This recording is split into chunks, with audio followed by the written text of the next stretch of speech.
സമൂഹത്തിൽ നഖം വെട്ടുക എന്ന വിഷയത്തിൽ 3 തരം സ്വഭാവക്കാരാണ് ഉണ്ടാവുക. ഒന്നാമത്തേത് വെട്ടി ഒതുക്കാതെ അവരതങ്ങ് വളർത്തിക്കൊണ്ടിരിക്കും. അതിപ്പോ എന്താ, വൃത്തിയായ പോരെ, അഴുക്കില്ലാതിരുന്നാ പോരെ, അങ്ങനെ വളർത്തിക്കൊണ്ടേയിരിക്കും. അതൊരു സ്റ്റൈലാക്കി ഭംഗിയാക്കി ഇങ്ങനെ ഞാൻ വലിയ എന്തോ നല്ല സംഭവമാണെന്ന് അയാൾക്ക് സ്വയം തോന്നിപ്പോകുക. രണ്ടാമതൊരു വിഭാഗമുണ്ട്, അവർ അത് വെട്ടി ഒതുക്കും, പക്ഷെ അവർക്ക് എപ്പോഴാണ് സൗകര്യമെങ്കിൽ എന്നാ തോന്നിയതെങ്കിൽ അപ്പോഴാണത് ചെയ്യുക. മൂന്നാമതൊരു സംഘം ആളുകൾ ഉണ്ടാകും, അവർ അത് കൃത്യമായ അതിന്റെ ഇടവേളകൾ മനസ്സിലാക്കി അത് ആളുകൾക്ക് ശല്യമായി തുടങ്ങുന്നു എന്ന് കാണുമ്പോഴത്തേക്ക് അത് വെട്ടി ഒതുക്കി കൃത്യത പാലിക്കുന്ന ആൾക്കാരുണ്ടാവും. എന്താ പതുകത്ര വലിയ കാര്യക്കാരുണ്ടോ? ഉണ്ട്. ഇല്ലെങ്കിൽ ഹദീസിൽ ഇങ്ങനെ ഗൗരവത്തോടെ പറയേണ്ടി വരില്ലല്ലോ. മഹാനായ ഇമാം നബവി റഹ്മത്തുള്ളാഹി അലൈഹി അവിടുന്ന് പറയുന്നുണ്ട്, അത്തഖ്ലീമുൽ അദ്ഫാരി മജ്മഉൻ അലാ അന്നഹു സുന്നത്തുൻ. ഇതിൽ പറഞ്ഞ നഖം വെട്ടുക എന്നത് സുന്നത്തായ കാര്യമാണ്. വസ്സവാഉൻ ഫീഹി അർറജുൽ ആണായാലും വൽ മർഅതു പെണ്ണായാലും വൽ യദാനി കയ്യായാലും വറജുലാൻ കാലായിരുന്നാലും വരിജ്ലാനി കാലായിരുന്നാലും, കൈ കാല് ആണ് പെണ്ണെന്നൊന്നും വ്യത്യാസമില്ല. നഖാണോ അത് വെട്ടുക എന്നതാണ് സുന്നത്ത്. മഹാനായ ഇമാം ഇബ്നു അബ്ദുൽ ബർ റഹിമഹുല്ലാ പറഞ്ഞു, നഖം വെട്ടി ചെറുതാക്കുക എന്നത് സുന്നത്താണെന്ന കാര്യത്തിൽ പണ്ഡിതന്മാർക്ക് അഭിപ്രായ വ്യത്യാസമില്ല. പല കാര്യത്തിലും അഭിപ്രായ വ്യത്യാസം, ഇക്കാര്യത്തിലില്ല. ഷെയ്ഖ് ഇബ്നു ബാസ് റഹ്മത്തുള്ളാഹി അലൈഹി സൗദിയിലെ അറിയപ്പെടുന്ന മഹാപണ്ഡിതന്മാരുടെ കൂട്ടത്തിൽപ്പെട്ടയാളായിരുന്നല്ലോ. തത്വീലുൽ അത്ഫാദി ഖിലാഫസ് സുന്ന, നഖം വെട്ടാതെ വളർത്തിക്കൊണ്ട് നടക്കുന്നത് സുന്നത്തിനെതിരാണ്. നിങ്ങൾ എന്തുണ്ട് എന്ന് പറഞ്ഞിട്ടും കാര്യമില്ല, സുന്നത്തിന് എതിരായ കാര്യമാണ് അത് വളർത്തിക്കൊണ്ടുപോവുക എന്നത്. അതുകൊണ്ട് നഖം വെട്ടുക എന്നതാണ് ഒന്നാമത്തെ കാര്യം. രണ്ടാമത്തേത്, ചില മനുഷ്യന്മാർ അറിയാതെ പോകുന്നത്, അത് യഥാസമയം നിർവഹിക്കേണ്ട ഒന്നാണെന്ന തിരിച്ചറിവുണ്ടാകണം. എന്നാണ് നഖം വെട്ടുന്നത്? എത്ര ദിവസം കൂടുമ്പോൾ അത് ചെയ്യേണ്ടത്? അവിടുന്ന് നമുക്കത് കാണാൻ സാധിക്കുന്നത് അനസ് ഇബ്നു മാലിക് റളിയല്ലാഹു അൻഹു പറയാ, നബി സല്ലല്ലാഹു അലൈഹി വസല്ലമന്റെ കൂടെ ജീവിച്ച് പ്രവാചകന്റെ ഓരോ ചര്യകളും, മലമൂത്ര വിസർജന മര്യാദകൾ, കിടപ്പറയിലെ മര്യാദകൾ, വേഷവിധാനത്തിലെ മര്യാദകൾ, ഭക്ഷണ മര്യാദകൾ എല്ലാം കണ്ടു ഒപ്പിയെടുത്ത സ്വഹാബി വര്യനാണ് അനസ് ഇബ്നു മാലിക് റളിയല്ലാഹു അൻഹു. അദ്ദേഹം പറയാണ്, ഞങ്ങളോട് നബി സല്ലല്ലാഹു അലൈഹി വസല്ലം പറഞ്ഞത്, ഉഖ്തലനാ ഫി ഖസ്ശാരിബി, മീശ വെട്ടാനും നഖം വെട്ടാനും കക്ഷരോമങ്ങൾ നീക്കാനുമെല്ലാം ഞങ്ങൾക്ക് സമയം തന്നിരിക്കുന്നത് 40 ലൈല, 40 ദിവസത്തിൽ നീണ്ടുപോകാൻ പാടില്ല. അത്രയുള്ളൂ. മാക്സിമം പോയ 40 ദിവസം, 1 മാസം കൂട്ടിക്കോ, 10 ദിവസം കൂടി അധികം കൂട്ടിക്കോ. അതിനപ്പുറം അത് വളർത്തിക്കൊണ്ടുപോകാൻ ഒരവസരം ഉണ്ടാവരുത് എന്നാണ്. ഷെയ്ഖ് ഇബ്നു ബാസ് റഹ്മത്തുള്ളാഹി അലൈഹി തന്നെ അദ്ദേഹം പറയുന്നുണ്ട്, തത്വീറുൽ അദ്വാൽ, ഈ നഖം ഇങ്ങനെ തവീലാക്കുക, വലുതാക്കുക എന്നുള്ളത് ഖിലാഫ് സുന്ന, സുന്നത്തിനെതിരാണ്. വലാ യജൂസു അൻ തത്റുക അക്സറ മിൻ 40 ലൈല, 40 ദിവസത്തിലധികം അത് നീണ്ടുപോകാൻ പാടില്ല. വതത്വീലിഹ, ആരെങ്കിലും നീട്ടി വളർത്തുന്നുണ്ടെങ്കിൽ ഫീഹി തശബ്ബുഹും ബിൽ ബഹായിമി, അവൻ മൃഗങ്ങളെ പോലെ ആവുകയാണ്. അത് മൃഗങ്ങളുടെ സ്വഭാവമാണ്, അവർക്ക് നഖം ഉണ്ടാവും. മൃഗങ്ങൾ നഖം വെട്ടി ഒതുക്കുന്ന സ്വഭാവക്കാരല്ല നിങ്ങൾ, അതിനോട് സാദൃശ്യമാകരുത്. ചില കാഫിരീങ്ങളുടെ സ്വഭാവമാണ്, അവർക്കത് പ്രശ്നമല്ല, അവർ നീട്ടി വളർത്താറുണ്ട്, അതിന്റെ പോരിശ പറയാറുണ്ട്. നമുക്കത് പറ്റൂല, നമുക്കത് ന്യായമില്ല. അതുകൊണ്ട് പ്രിയപ്പെട്ടവരെ, റസൂൽ കരീം സല്ലല്ലാഹു അലൈഹി വസല്ലം പഠിപ്പിച്ച ഹദീസുകളും അധ്യാപനങ്ങളും വിശദീകരിച്ച പണ്ഡിതന്മാര് പറയുന്നത്, ചില സ്ത്രീകൾ വന്ന ഷെയ്ഖ് ഇബ്നു ബാസ് റഹ്മത്തുള്ളാഹിനോട് ഈ സംഭവങ്ങളൊക്കെ പറഞ്ഞപ്പോ, നഖം മുറിക്കാതെ ഭംഗി കൂട്ടാൻ വേണ്ടി ഞങ്ങളുടെ ഭംഗിയുടെ ഭാഗമായി നഖം നീട്ടി വളർത്തുന്നത് തെറ്റുണ്ടോ എന്ന് ചോദിച്ചു. സ്ത്രീകൾ മാത്രം. അദ്ദേഹം പറഞ്ഞത്, ഇല്ല, എത്ര ഭംഗി ഉണ്ടാക്കാനാണെങ്കിലും, അതുകൊണ്ട് എന്ത് ഗുണുണ്ട് എന്ന് പറഞ്ഞാലും അത് അനുവദനീയമല്ല. 40 ദിവസം കടന്നു പോയാൽ അത് വെട്ടി ഒഴിവാക്കൽ വാജിബാണ്. ക്ലിയറായി പഠിക്കുക, വീട്ടിൽ പഠിപ്പിക്കുക. നമ്മുടെ സ്ത്രീകൾക്ക് അറിയേണ്ട, പഠിക്കേണ്ട ഒരുപാട് കാര്യമുണ്ട്. അവരാണ് നമ്മുടെ മക്കളെ വളർത്തുന്നത്. നമ്മുടെ വീടിന്റെ ഒരു പ്രധാനപ്പെട്ട ഭാഗമാണ്, വീട്ടിലെ രാജ്ഞിയാണ് ഒരു ഭാര്യ എന്ന് പറയുന്നത്. അവർ മതപരമായ ബോധവും അറിവുമില്ലാത്തവരായാൽ പല അന്ധവിശ്വാസങ്ങൾ വീടിനകത്ത് നടമാടും. വീടിന്റെ ദുരാചാരങ്ങൾ വ്യാപകമാകും. വീടിന്റെ സമാധാനത്തിന് പല എതിർഘടകങ്ങൾ അവിടെ സംഭവിക്കും. എല്ലാവിധ ചൂഷണങ്ങളിൽ അവർ പെട്ടുപോകും. ഉമ്മമാർ, സഹോദരിമാർ ഇൽമുള്ളവരായി മാറുക. മൂന്നാമത്തേത്, ഈ വിഷയത്തിൽ ഉലമാക്കന്മാര് പറയുന്നത് ഇതൊരു പ്രത്യേക ദിവസം കണക്കാക്കി വെട്ടുന്ന ഒന്നില്ല. ചില ആൾക്കാർക്ക് ഒരു സ്വഭാവമുണ്ട്, ഒരു വെള്ളിയാഴ്ച വന്നെങ്കിലേ വെട്ടു, വെള്ളിയാഴ്ചയാണ് നഖം വെട്ടേണ്ടത് എന്ന് പറയുന്ന ഒരു ഹദീസില്ല. വെള്ളിയാഴ്ച നഖം വെട്ടുക എന്നത് പ്രത്യേകം സുന്നത്താണെന്ന് പറയാനും നമുക്ക് പറ്റില്ല. എന്നാൽ പണ്ഡിതന്മാര് പറയാറുണ്ട് വെള്ളിയാഴ്ച വൃത്തിയാവുക എന്നത് വലിയ പ്രാധാന്യമുള്ള കാര്യമാണ്. അതുകൊണ്ട് ആ കൂട്ടത്തിലേക്ക് ചേർത്ത് പറയാ എന്നല്ലാതെ അതിനെ വെള്ളിയാഴ്ചയിലേക്ക് നീട്ടി കൊണ്ടുപോവുകയല്ല വേണ്ടത്. മഹാനായ ഇന്നും ജീവിച്ചിരിപ്പുള്ള പണ്ഡിതൻ സൗദി അറേബ്യയുടെ ഗ്രാൻഡ് മുഫ്തി ഷെയ്ഖ് സ്വാലിഹുൽ ഫൗസാൻ ഹഫിളഹുല്ലാഹ് പറയാറുണ്ട്, ഇത്തരത്തിലുള്ള കാര്യങ്ങൾ വെള്ളിയാഴ്ചയിലേക്ക് പ്രത്യേകമാക്കുക എന്നതില്ല. എന്നാൽ ഒരാൾ എല്ലാ വെള്ളിയാഴ്ചയും കൃത്യമായി ചെയ്തു പോകാറുണ്ടെങ്കിൽ അത് നല്ലതാണ്, അതയാളുടെ ശ്രദ്ധയുടെ ഭാഗമാണ്. എന്നാൽ വെള്ളിയാഴ്ച നഖം വെട്ടൽ ഹറാമാണോ? അതൊന്നും വിരോധിക്കപ്പെട്ട കാര്യമൊന്നുമല്ല. ഇബ്നു ഹജർ അൽ-അസ്ഖലാനി റഹ്മത്തുള്ളാഹി അലൈഹി പറഞ്ഞു, ലാ യംനഉ മിനത് തഫഖുദി യൗമൽ ജുമുഅത്തി, ഒരാൾ വെള്ളിയാഴ്ച ദിവസത്തിൽ ഇത്തരം കാര്യങ്ങൾ നഖം മുറിക്കുന്നതിന് വിരോധമൊന്നുമല്ല. ഫഇന്നൽ മുബാലഗത ഫി തൻളീഫ് ഫീഹി മശ്റൂഉൻ, വൃത്തിയാകുക എന്ന നിലക്ക് അതിനെ പ്രത്യേകം പരാമർശിക്കപ്പെട്ട കൂട്ടത്തിൽ ഇതിലേക്ക് നമുക്ക് ചേർത്ത് പറയാൻ പറ്റും. നാലാമത് ഉലമാക്കന്മാർ പറഞ്ഞിരിക്കുന്നത്, ചിലരെങ്കിലും അത് കാര്യത്തിൽ ചില തെറ്റിദ്ധാരണകൾ പരക്കാൻ സാധ്യതയുള്ളത് കൊണ്ട് പറയാ, അത് വെട്ടുന്നതിന്റെ രൂപവുമായി ബന്ധപ്പെട്ടാണ്. കുറെ ആൾക്കാർ ചോദിക്കും, ഇത് വെട്ടുന്നതിന് ഏത് കയ്യുമത്തെ ഏത് നഖാണ് ആദ്യം വെട്ടേണ്ടത്? അതിന് ഒരുപാട് വീഡിയോകൾ ഇങ്ങനെ പ്രചരിച്ചുകൊണ്ടിരിക്കുന്നത്, ആദ്യം ചൂണ്ടുവിരല്, പിന്നെ മധ്യവിരല്, പിന്നെ അടുത്ത വിരല്, പിന്നെ ചെറുവിരല്, പിന്നെ തന്താവിരല് എന്നൊക്കെ പറയാറുണ്ട്.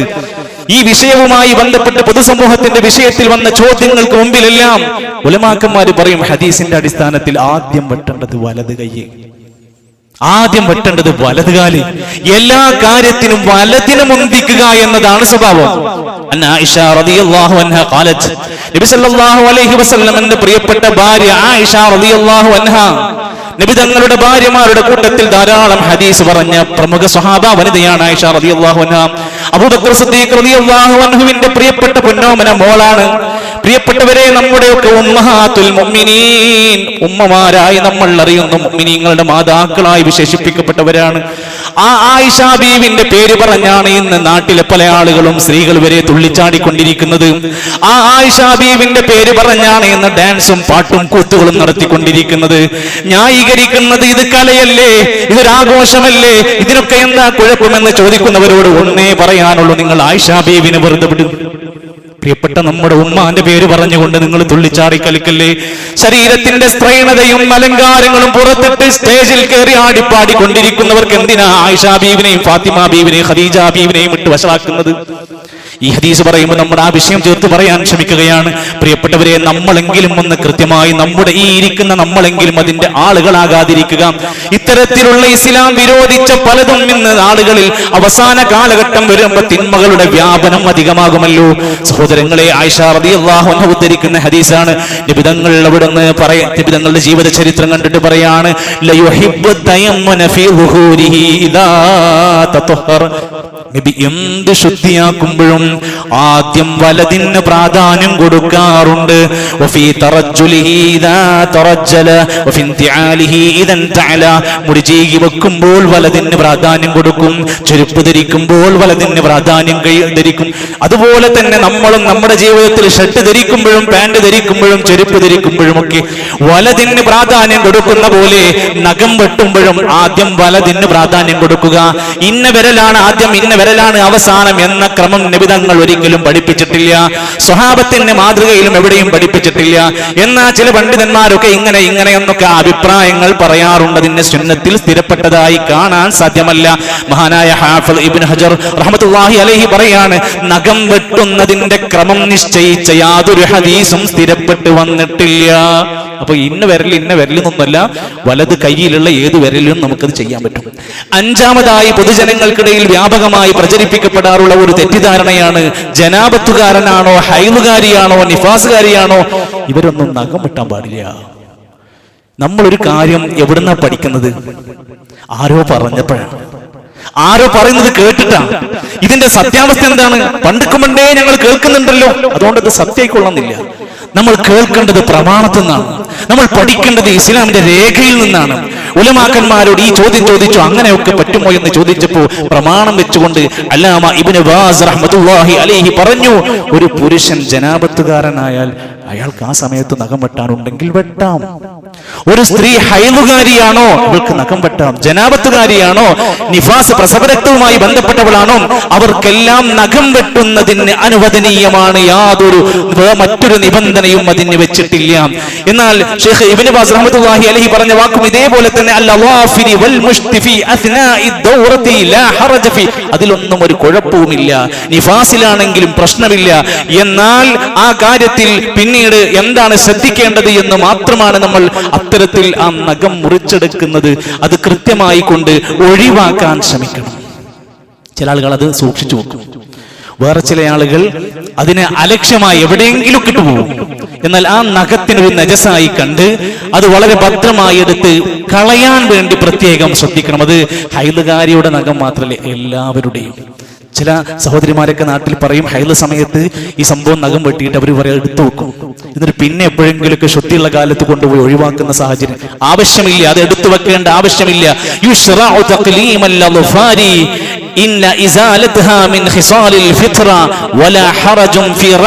വേണമെങ്കിൽ അതിനെ എവിടേക്കെങ്കിലും എറിഞ്ഞതിനെ ഉപേക്ഷിക്കാം. അത് കുഴിച്ചിടണം എന്ന് നിബന്ധനയൊന്നുമില്ല. ചിലരെങ്കിലും ഒരു തെറ്റിദ്ധാരണ ഉണ്ട്, അങ്ങനെ നമ്മളുടെ ശരീരത്തിൽ നിന്ന് കിടക്കുന്നത് കുഴിച്ചിട്ടേ പറ്റൂ, അങ്ങനെ നിബന്ധനയൊന്നുമില്ല. കുഴിച്ചിട്ടാലും പ്രശ്നമില്ല, മാലിന്യ കൂമ്പാരത്തിലേക്ക് തള്ളിയാലും കുഴപ്പമില്ല, സൂക്ഷിക്കാൻ പാടില്ല.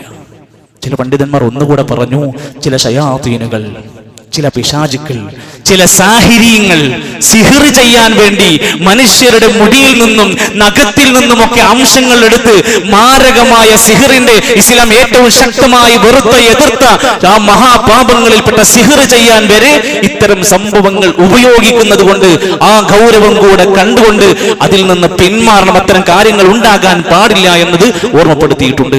ചില ആളുകളൊക്കെ ചോദിക്കും, നഖം വെട്ടിയിട്ടുണ്ട്, അപ്പോൾ ഒതു മുറിയുമോ എന്ന് ചോദിക്കാറുണ്ട്. ഹദീസിൽ പറഞ്ഞ വാക്കുകളും അതുപോലെ തന്നെ ഫത്വകളൊക്കെ വായിച്ചാൽ ഷൈഖ് സാലിഹുൽ ഫൗസാൻ ഹഫിളഹുല്ലാഹ് ഇപ്പോഴും ജീവിച്ചിരിപ്പുള്ള മഹാപണ്ഡിതനാ, ഉളൂവും നഖം വെട്ടുന്നതും തമ്മിൽ യാതൊരു ബന്ധവുമില്ല എന്നും അതുകൊണ്ട് ഒരാളുടെയും ഉളൂ നഷ്ടപ്പെടുകയും ഇല്ലെന്നും അദ്ദേഹം രേഖപ്പെടുത്തിയിട്ടുണ്ട്.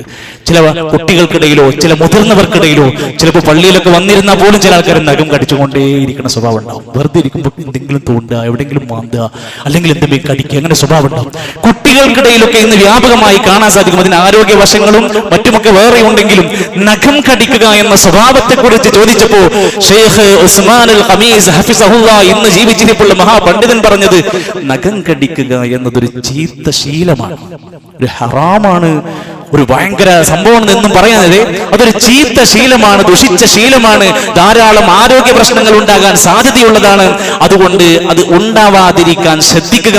ഒരുപാട് അണുക്കൾ വരാനൊക്കെയുള്ള സാധ്യതയുള്ള ഒരു മേഖലയായതുകൊണ്ട് ആരോഗ്യ സംരക്ഷണത്തിന്റെ മേഖലയിൽ ഈ കാര്യത്തിൽ ശ്രദ്ധിക്കേണ്ടതുണ്ട്. അത് കടിക്കുന്ന സ്വഭാവം ഉണ്ടെങ്കിൽ ചികിത്സിക്കണം, കുട്ടികളിലൊക്കെ പ്രത്യേകിച്ചും ഉണ്ടെങ്കിൽ എന്നർത്ഥം.